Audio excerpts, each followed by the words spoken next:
प्राचीन काल में उज्जैनी नगरी में राजा विक्रमादित्य राज्य करते थे।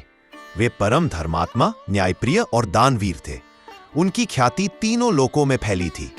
एक दिन शनिदेव ने सोचा, यह राजा इतना प्रसिद्ध है, क्या ये सचमुच मेरे न्याय से डरता नहीं? शनि ने राजा की परीक्षा लेने का निश्चय किया। वे साधु वेश में उज्जैनी आए और राज दरबार में उपस्थित हुए। साधु बोले, महाराज, मैं एक यायावर साधु हूं। मेरे पास एक अद्भुत अंगूठी है। जो इसे पहनेगा वह 7 वर्ष तक असीम सुख भोगेगा, किंतु 7वें वर्ष के अंत में उसे मेरे पास लौटानी होगी। विक्रमादित्य ने बिना सोचे अंगूठी स्वीकार कर ली और पहन ली। अंगूठी पहनते ही राजा के जीवन में अपूर्व समृद्धि आई। खजाना भर गया, शत्रु पराजित हुए, प्रजा सुखी हुई। 7 वर्ष बीतते बीतते राजा ने भूल ही गए कि अंगूठी लौटानी है। 7वें वर्ष के अंतिम दिन साधु फिर दरबार में आए। महाराज, अंगूठी लौटाइए। राजा ने खोजा पर अंगूठी गायब थी। साधु क्रोधित होकर बोले, तुमने वचन भंग किया, अब शनि की 7.5 तुम्हें भुगतनी होगी। साधु अपना असली रूप धारण कर शनिदेव बन गए।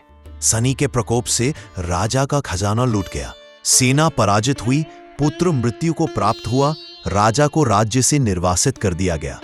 विक्रमादित्य जंगल में भटकते रहे। एक दिन एक ग्वाले ने उन्हें पहचाना और अपने घर ले गया। ग्वाले की कन्या मालती राजा की सेवा करने लगी। एक रात मालती ने स्वप्न में शनिदेव को देखा। शनि बोले, यह राजा निर्दोष है, मैंने केवल उसकी परीक्षा ली थी, अब उसका कष्ट समाप्त होगा। अगले दिन ग्वाले के घर एक व्यापारी आया। उसने राजा को पहचान लिया और बोला, महाराज, आपकी अंगूठी मेरे पास है। एक दिन आप नदी में नहा रहे थे, वहां गिर गई थी। राजा ने अंगूठी शनिदेव को अर्पित की।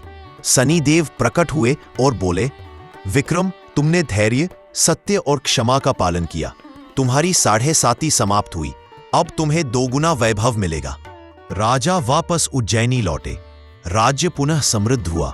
प्रजा ने उत्सव मनाया और शनि मंदिर में राजा ने शनि स्तोत्र का पाठ प्रारंभ करवाया।